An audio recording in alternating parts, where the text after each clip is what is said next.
কালো মেয়েটাকে যে বিয়ে করলি এই সন্তানও কালো হবে, কিভাবে সমাজে মুখ দেখাবি? হ্যাঁ, পৃথিবীতে আর কোনো মেয়ে ছিল না বুঝি? আমি বললাম সন্তান কালো হোক বা ফর্সা আমার কোনো সমস্যা নেই, তোমাকে দেই আল্লাহ সুন্দর করে তৈরি করেছে, আমার বউকেও সেই আল্লাহ তৈরি করেছে।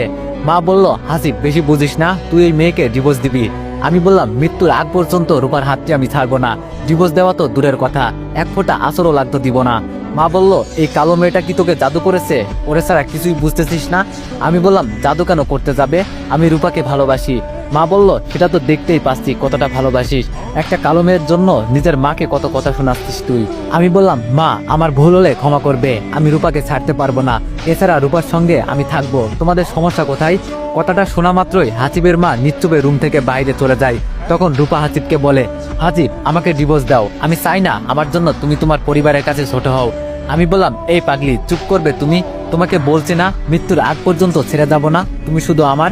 রূপা বলল, কিন্তু। আমি বললাম, কোনো কিন্তু না, তুমি চিন্তা করিও না, সব ঠিক হয়ে যাবে। রূপা বলল, আমার খুব ভয় লাগতেছে, যদি তোমাকে হারিয়ে ফেলি তখন। আমি বললাম, আমাকে হারাবে না, আমি সবসময় তোমার সঙ্গে আছি। রূপা বলল, কথা দাও কখনো ছেড়ে যাবে না? আমি বললাম, হ্যাঁ কথা দিলাম, তোমাকে কখনো ছেড়ে যাব না, আই লাভ ইউ। রূপা বলল, আই লাভ ইউ টু, তোমাকে অনেক ভালোবাসি আমি। সত্যি ভালোবাসা কখনোই চেহারা দেখে হয় না, ভালোবাসা মন থেকে হয়, আর যে সত্যিকারে ভালোবাসে সে কখনোই ছেড়ে যায় না।